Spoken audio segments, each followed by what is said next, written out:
All right, welcome to the Kona Daily Pods, brought to you by TrainingPeaks, the #1 training app in the world. It's used by everyone, from world tour coaches to first-time triathletes. TrainingPeaks is the gold standard for planning, tracking, and making sense of all the suffering. Everyone uses it, including today's guest, Reece Barclay, Lucy Charles-Barclay's husband, and the coach of Margeline. We're here at the IRONMAN World Championships in Kailua, Kona, the Super Bowl of suffering and athletes pissing themselves. This week's going to be a bit different. This isn't your average media circus. You're not going to hear us dragging pros in interviews between their sponsor shoots and hot and sweaty booth appearances. We want to give them a break this week. They've already got enough media and cameras in their face. Instead, you're going to get the chaos, the rumors on the island, and the stories from people who are actually here on the island. So there's just something about this island. If you've never been here, it's a magical place. You got to come around the race time. So we're just hoping to bring a glimpse of that to you guys who are not here right now. These are going to be short little micro pods, kind of daily pods. We know all y'all's time is valuable, so we appreciate you giving it to us. So we'll be quick. We plan to have on some triathlon nerds, former pros, coaches, and a few people who have absolutely no idea what they're talking about and probably shouldn't be holding a mic in the first place. With that being said, let's dive into it. Are we at the same place you guys stayed last year or 2 years ago? No, so 2 years ago we stayed just over the road, literally that road over there. But yeah, Lucy didn't want deja vu, going back to the same property. We stayed in that one twice, and she had such good feelings from 2023 that she didn't want to go there and be in the same environment. She wanted a fresh, new environment. So, yeah. I think a lot of people are clicking on this podcast because they see you, and everyone wants to hear one thing from you. If she wins again, will she get another dog? We've literally already discussed that. At this moment in time, we're limited to Lucy's mum and dad looking after the dogs. So I'm sure it's a deep topic of conversation when we get back, probably. So you guys have been out here for a little camp, but also to a new addition from what you guys did 2 years ago. You have Margeline with you guys as well. How's that been? And then I'm sure some people know, but a lot of people don't know. Can you give us a little bit of background on her? And you're her coach full time, yeah? Yeah, so I've been working with Marjolaine for a little over a year now. She approached me after T100 Singapore last year. And she's been working with us full time. This camp was the first Kona camp where she's been training with us alongside us. Obviously last year was in Nice, so we based ourselves at home for that and didn't train side by side because they were in Nice. And then we did like a smaller training camp before Nice in Lanzarote, which was like 3 weeks. But this time they've been with us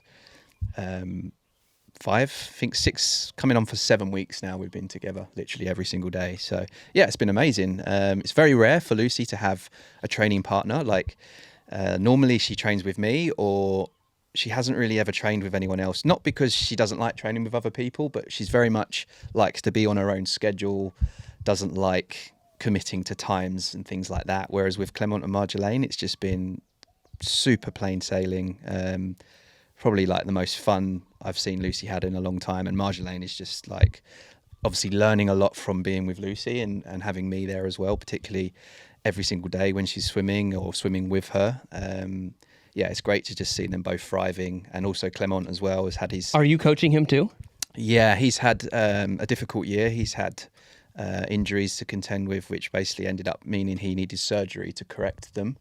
Not through training. It was more of I'll let him tell that story, but it was more of like I'd say a genetic thing that he had to correct. Yeah. So he's now on the return to fitness. So yeah, he's been rehabbing in Lanzarote whilst the girls have been training. So he's actually been coaching alongside me. So like taking Marjolaine's blood samples and things like that. So yeah, it's been really, really good camp, and it's flown by as well. I just can't believe it's been 7 weeks. Are you coaching amateur athletes? At the moment, no. What if someone called you and they're like, Reece, $10,000 a month?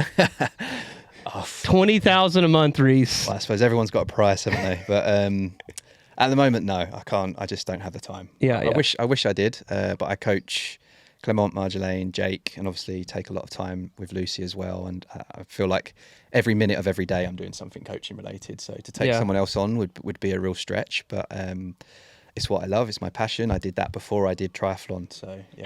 How's the relationship between you and Dan and Lucy? Is it like collaborative? Because I think a lot of people that watch and see that athletes have coaches, they're like, and they maybe don't understand this about professional athletes. They just think that it's probably like this in some scenarios, but like the coach is just like, do X, Y, and Z, and the athletes have zero feedback. Yeah. How much feedback and intel do you guys give to Dan in order to ride her training? Yeah, so the relationship with Dan and myself is a special relationship. We all admitted at the beginning we don't really know how this will work back in 2021, but let's just see how it goes. So prior to 2021, I was coaching Lucy full time. And then we got to post-COVID, Lucy was looking to take it to the next level. And obviously, first and foremost, I'm Lucy's husband, and I can never not be first and foremost husband. So as much as I can coach her, and obviously on a daily basis, I see what she needs, having an external person who she truly believes and trusts in, give her the coaching sessions, would always be better than me doing it. And that relationship started in 2021. It's evolved and changed and been challenged many times since then. But she has complete faith in him. I have complete faith in him. And actually, when we first set out to say, okay, I'm not going to coach you anymore, we need someone who we both believe would be the best replacement for me. And there was very few people on that list. And obviously, Dan being coached, Jan Frodeno, Annie Haug, so many fantastic people. We reached out to him. Actually, he reached out to us initially. It was just good timing, and said that I'm really interested in your project with the Sub-8 project at the time, which ultimately Lucy didn't do. And also Lucy was dabbling in short course, and he had an interest in how can you be short course and long course. And it was just very good timing, because it was around that sort of time we was thinking, okay, we need to look for someone else to replace me as the full-time coach. I'm very much still coaching Lucy on a day-to-day basis, but I just help deliver the sessions that Dan sets, give him all the feedback, also adapt on the fly if something's not quite right, or if Lucy's pace needs to be adjusted up or down, I give him that feedback. Mm-hmm. Dan's a very busy man. He's not always able to instantly respond, and he has faith in me to adapt those sessions. When you say challenged, not necessarily in her case, but chatting with Dan, where do you think a disconnect is with pro athletes as far as communication with coaches? Do you think that there's usually when there's breakups, of course, sometimes there's coaches that aren't the best, or there's athletes that don't communicate, but how important is a dialogue between coach and athlete? Yeah, so I said it's been challenged sometimes. There has been some times where, to your question, it's super important. And where it's been challenged, there's been some times where me and Lucy perhaps have not been as clear with Dan. Maybe we've just sort of taken things into our own hands and forced habit of just doing things. Which is, I think, natural in all athletes. Exactly, yeah. Lucy's doing something. I'm like, oh, yeah, you look all good. Carry on. And then Dan's like, actually, hold on, the plan was this. Yeah. And then we're like, okay, yeah, we got that wrong. Our bad.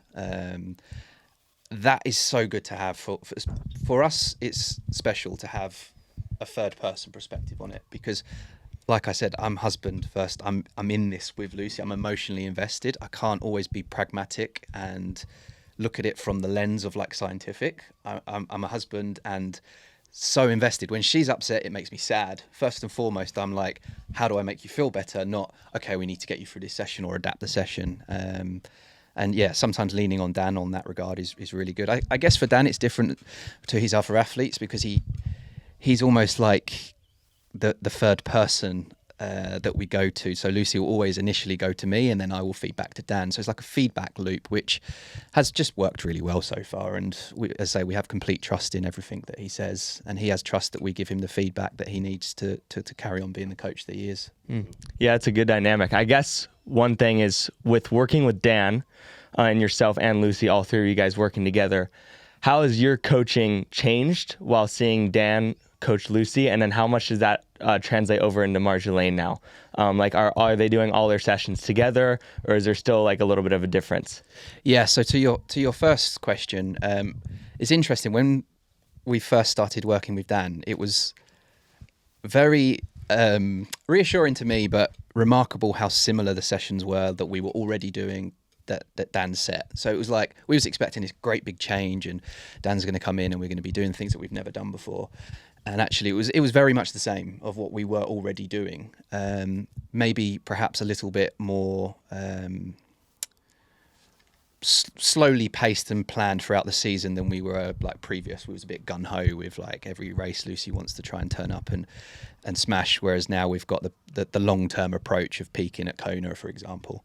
But yeah, it wasn't a drastic change when we first started. And then to your second question about how does that apply to Marjolaine, I think it just gives me faith and confidence in that actually my training methods are very similar to Dan's training methods, he's obviously done it a lot longer than I have and has a lot more success on his resume than I do. But every athlete's different. Yes, Lucy and Marjolaine do train together, more so in the water. And as you can imagine, they're both off different times, they're both doing their own thing, but they're doing similar sets. Less so on the bike, just purely because logistics of always riding together can be quite hectic. They do a lot of riding together, but not all of it, and very little on the run. They don't really run together. That's more of a Lucy thing. Lucy just likes to be in her own head in a run. She has one run partner at home who Adam, I'll name drop him. He'll probably be watching this. Who's her go-to run partner. But other than the dogs, Lucy just likes to run by herself. Yeah. Cool. All right. Well, Kona, peaking in Kona. That's what we're here to talk about. How do you see Lucy coming into this race when it comes to peaking? Throughout the season, with the most races she's probably ever done in a season, how do you feel, and how have you seen her progress throughout the season? Yeah, I mean, Kona is always a special race in the season.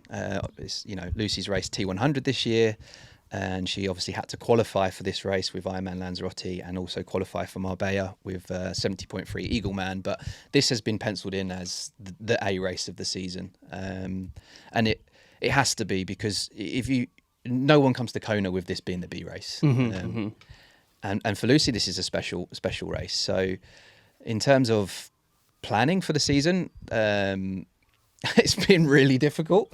And not least because the T100 schedule has changed a few times. So if you looked at what our season planning looked like in January, it's completely different now. Yeah. So very, very fortunately, Lucy has been, touch wood, healthy this year. And I think that mostly comes down to pretty much her whole career, she's been undiagnosed celiac. So she has not been absorbing the nutrition and everything that she should be from the food that she was consuming. And when you look back at her very first few years, she was racing a hell of a lot all the time. And when we speak to like specialists, they say, yeah, celiac can be one of those things that progressively gets worse the older you get. So she got away with it back then. And we was, the last 5 years been scratching our head thinking, why can't Lucy string together a season without getting injured? And so, yeah, we finally found the answer to that in 2024. And as much as 2024 was a horrible, frustrating year for us, it was probably one of the most important years, because we finally just decided to just take a step back and address the health issue, the underlying health issue, and explore how to get on top of this. And I think this year we're just seeing the benefits of that, taking the time and the patience to actually learn what this disease is, how to manage it, how to train with it, how to live with it. And yeah, she's strung together some amazing races. She hasn't, apart from T100 London, she hasn't tapered for a race all season. So IRONMAN Lanzarote, obviously, you have to rest a bit into it, but she treated that like a training block, because we knew immediately after that she was going to Eagleman and Vancouver, and she couldn't really afford to let off her training too much. Plus for Lucy, she literally only had to finish that race, so she treated that as a long training day. Eagleman was a good race. A bit more difficult than she would have liked for reasons we won't go into. And then Vancouver was a head scratch race, because she actually put down some really good numbers, but was just quite a long way off the pace. Still not entirely sure what happened on that race, but we went away and did some more aero testing. And I think we got on top of it for T100 London, which obviously she had a fantastic race there. She rested off into that one because we came down from an altitude camp. So yeah, she had like a 10-day taper going into that. Then we went straight from there into a training block in Lanzarote, and I was looking ahead to post Kona. There's still a lot of racing, and obviously she wants to do the 70.3 Worlds as well. And I was like, Lucy, this is like getting into really uncharted territory with you racing 70.3 Worlds, and then she would have had to race literally 6 days afterwards T100 Dubai to fulfill her contract. And we was like, right, if you don't swing a race in now, you're going to have a hectic back half of the season. So hence why, actually, we was one click away from entering the Freyjuice race. I literally messaged Dylan and I was like, we're going to come along. And then I looked at the logistics and it was just too difficult from Lanzarote. But the T100 race that she just did in Spain was like last minute, absolutely no taper going into that. I said to her, like, you've got to go there just to fulfill the contract. Just do it as your last training session. It's on the way home anyway. The focus is very much been this race. So yeah. That's basically our season in a long-winded way of me explaining it. She's been second here. How many times? Four times? Yeah. Was there ever a point, like after that second place, that you guys had a conversation and she was just like, I'm so, like, just so mad? Yeah, just not mad. So disappointed, mad. Like surely she's like, are you kidding me? I think she was first one was amazing. Yeah, of course. Yeah. Back when Lionel came second. Yeah. Like, they probably had the same attitude. The next one, I think that was when Daniela did the insane bike. That broke her a little bit. Yeah. That really mentally broke her, because she was like, how did I lose that much time? Like, Daniela really demoralized her on that one. Like, yeah. So she was quite fragile then. Yeah.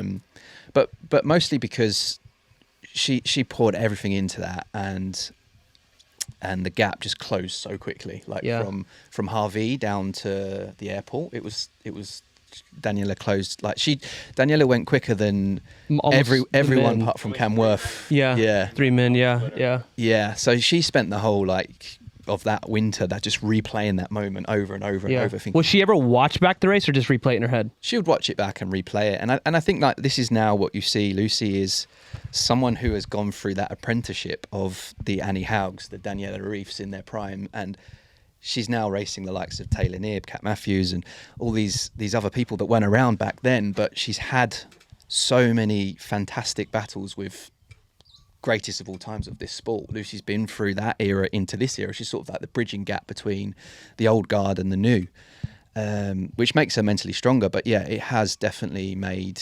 it tough. The third one, when she came third to Annie, I don't think that was as difficult, because she just got beat by someone better on the day. Annie closed her down. I think it was in the energy lab, and Lucy had a great race. Annie just was better on the day, so that didn't affect her too much. The fourth one, actually, she was her most proud, because she broke her hip earlier that year. So getting to the start line here was a miracle. And finally, when she won it, she was obviously over the moon.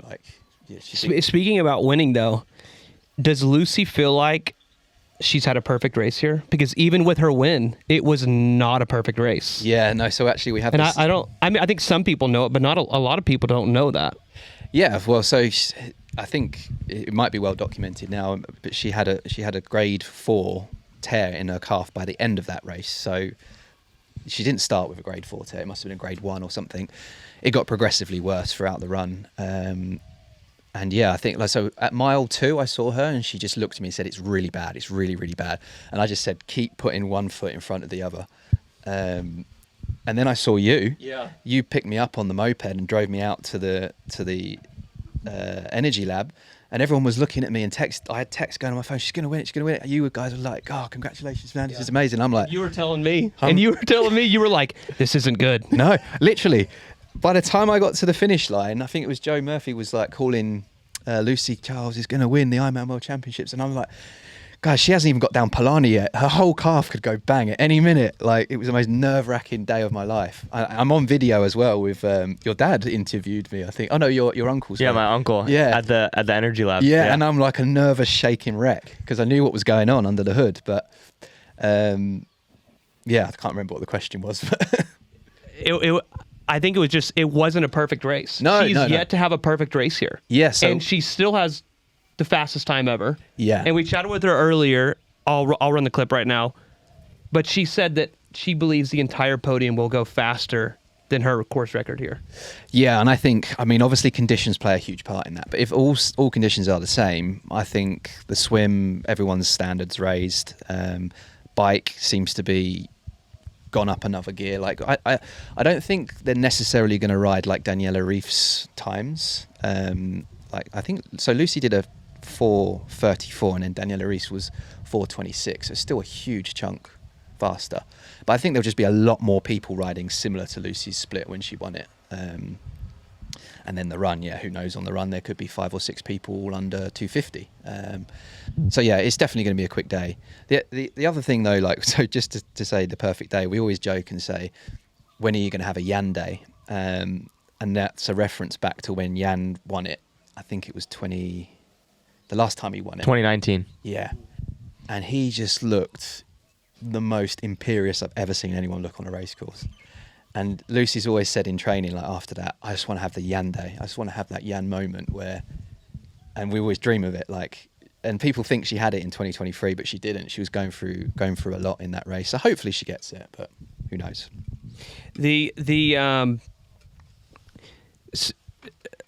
So she can run faster here. So a lot of people look at her split in 2023 when she won last, and she ran out with a grade 4 tear in her calf starting around mile 2. Even you started warning me of it, and I was just like, and I was with you a few times when Lucy came by, and she kept saying, it's getting worse. I could never imagine leading a world championship and then your calf's tearing. You're like, it's getting worse. But it shows you the amount of pain that these athletes will go to make it to that finish and win the race. Yeah, I think had she not come second 4 times before, I think she may have pulled out. Like, by her own admission, she said, I can't do that to myself again. Like, if she was in that situation again, I think she would stop. But because of the history, because of the becoming 4 times second place, she said that she would never live with that, throwing it away. So it was worth whatever pain she was going through. It was worth it. Don't recommend doing that, obviously. But she's immortalised as a winner now. So yeah, probably worth it. But I mean, even to this day, we have to manage that calf now. Like that injury will always be there. It's an ongoing rehabilitation that will always and forever be part of her program now. But it's a war wound. Yeah. I remember after that race, you guys went to the airport, and then your flight got canceled or delayed, and then I ended up picking you guys up, and the next day you went to the hospital to go get an MRI'd, and I mean, that thing was just black and blue and as swollen as it could get. Yeah. And I just think it shows the grit that Lucy has when it comes to this race. Yeah. I mean, I think more or less back to 2022? Was it when Anne was like stuck at a minute behind her? Yeah. For like the last, like from the harbor. I mean, they still had like 4 or 5 miles to go still, 4 miles, and just held the gap the whole way through. Yeah. But I guess when it comes to that Jan day, what does that Jan day look like? Is that gun to tape? Same thing, but just with faster splits? Or is that changing now with the field? Is that someone coming out with her out of the water, out of the swim, biking together, and then out running in a run battle? What does that look like now? Well, it's 2 things, isn't it? I mean, I suppose if you asked Jan how did he feel on that day, he might tell you he was going through all sorts. But from the outside, he made it look easy. For Lucy, I think it will probably be, 1, be on the start line fit and healthy. We never take that for granted. And I guess this year she's been used to racing, not so much in control. Like the T100 races, she's been constantly surrounded by people, whereas pretty much all of her career before that, she's been alone. So she's learnt to race under pressure.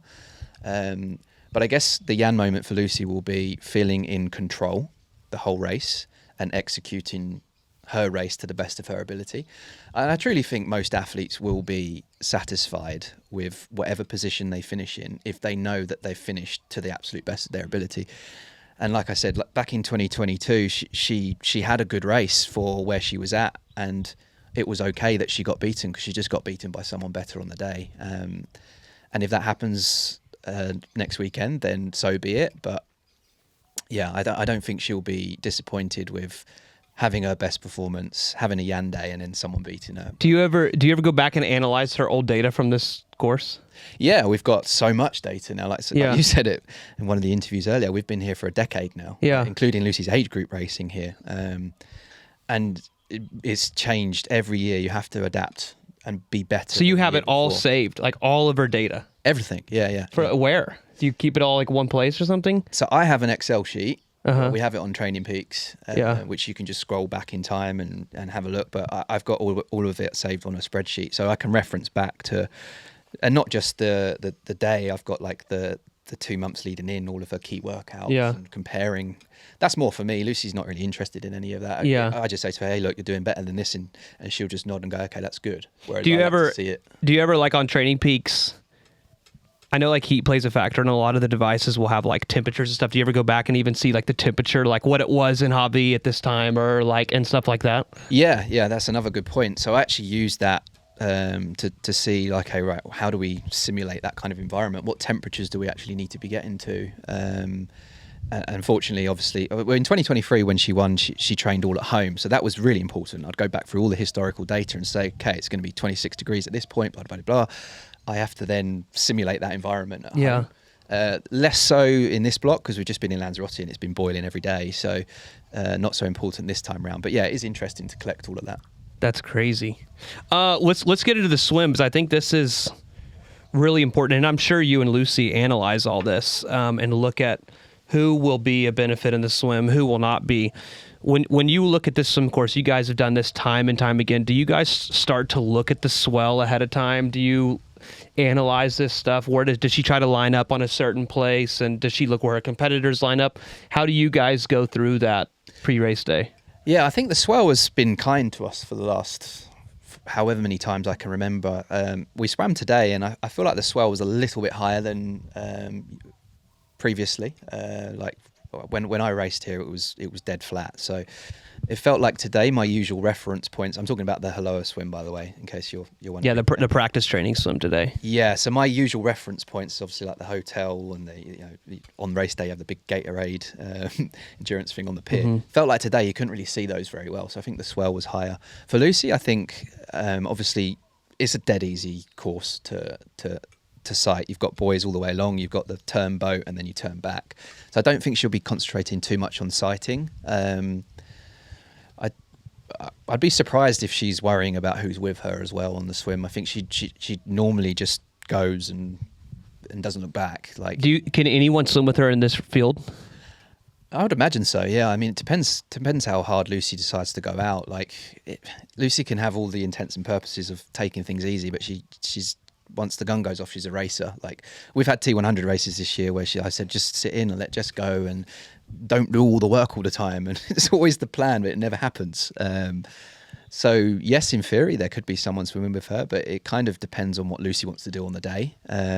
Taylor's been on her feet, but it's been in a wetsuit swim, so I don't know if she'll swim with her on a non-wetsuit swim. I mean, it would probably be quite handy if Taylor did, because then if they could tag team up the road, that'd be good, rather than them both just dangling together in a big group forming behind. But yeah, I don't know, and I don't think Lucy will be waiting to see if someone does or planning that. She'll just be going, and if someone's there, great. If not, then she'll just do Lucy. Does she ever talk to you about turning around and looking back, like today in the swim? She was swimming and then she just turned around and it was just like kind of like backstroke and just like looking behind her and stuff. And you could probably tell this is the practice swim a week prior, but everyone's probably, a lot of the less unfortunate swimmers that can't make that, they're probably doing everything they can. It's just crazy to see her have a gap and she's just turning around like, whoa. Yeah, I think she said her goggles filled up, so she was emptying them. She wasn't. I thought she was just like, oh, nice. Yeah, she was not showboating. She was actually trying to empty her goggles. But I think this year she's actually had to really work on her swim, because the T100 level has really taken it high. But she hasn't, apart from Singapore, but she was sick, she hasn't had a non-wetsuit swim where she could really showcase that. I know in London, a lot of the girls said that swim pace was really on. And a few of the girls that would have stayed with, or did stay with Lucy in T100 Vancouver, couldn't stay with the group in London. And that was a wetsuit. Like the likes of Georgia Taylor-Brown, who would make a short course front group, wasn't on that group. They were really hammering. So she's definitely swimming well. I've seen what her pool-based times are. But I think probably from Lucy's perspective, she's thinking about this as a very long day. Whereas before we'd get a swim bonus for coming first out the water, Lucy's not thinking about that anymore. Yeah. She's thinking about. But surely she's thinking about where Kat, where Laura, where Solveig, where Taylor, where there's so many. There used to just be one girl. Where's Daniela? Yeah. Where's Daniela? Where's Daniela coming by? And surely she would want to. You guys probably discuss and think, or does she just like, I'm doing my day? If Taylor rides up to me, I'm just doing my day. Yeah, I mean, if Taylor rides up to Lucy, or Taylor swims with Lucy, or Taylor swims with Lucy and then goes up the road, I don't think it matters too much to what Lucy will do. Like, she can only do what she can do, and she's going to do the best of what she can do. The only difference now is that Lucy has experience with riding in a group, which the one time Lucy was riding in a group when she hadn't had that experience, she got a slotting in penalty in Nice because she just wasn't used to that experience. Whereas this season she's had that all year. So yeah, I think she'll be concentrating on herself, but of course she's going to be looking what's the gaps behind and running the maths in her head. You know, all competitors do that. But at the end of the day, she can't control what other people are doing. She can only control what she's doing. I don't think she'll change anything that she will do based on the gaps that are forming behind. Yeah. Do you position yourself at the swim exit to give her a split, or is she just like, I'm going to see him when I come through town? I normally head out like 2 or 3K into the bike just so that she's settled down and then she can actually hear what I'm saying. I'll try and get splits to her, or I'll just, if I see that she's struggling or anything like that, not that I have ever seen her struggle at 3K in, but I'll just give any sort of information that I think is useful to her. And then after that, I don't see her again until the run. So, yeah. Mm-hmm. She gets time splits, though, from Ironman. They normally come up with a board and she'll know all day what roughly is going on. Yeah. Has she ever said anything to you after a race like, I should have done this in the swim, or I should have lined up? Like, do you have any advice for probably amateur athletes that are racing this weekend that are like, the best ways to tackle this course, that it makes it different or anything like that? This race is different. Yes, for sure. She has always said that about loads of different races. I wish I did X, Y, Z better. And you write it down, you learn from it. And that's, that's part of being a professional and an amateur, of learning what you do and how you can improve. For this course, though, I think it's just about survival of you for such a long proportion of it.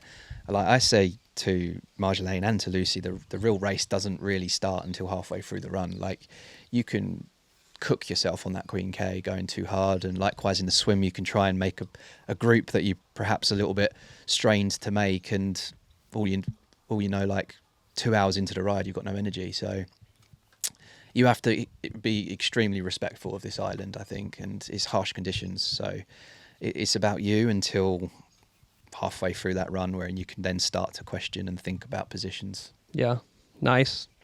I think that's everything. I guess I only have 2 questions for you. We want to give a massive shout out to our sponsor of the podcast, and I kind of coincides with 2 questions I need to ask you. What is the number one place that you analyze all of her data? TrainingPeaks. And how do you analyze all Marjoline's data? TrainingPeaks. Is there any other way that you analyze their data? No, actually, to be fair, we've been on TrainingPeaks since 2014, I think. 2014. Yeah. So you could literally get on her TrainingPeaks account and go all the way back. Yeah. To 2014. Yeah, TrainingPeaks aren't paying me to say this as well, but it is the truth. So I don't even know if there's any other platform that people. I think there was another competitor, but I think that they're on now. So. Well, from the coach's mouth himself of Margeline, that's the only way to analyze it. Exactly, yeah.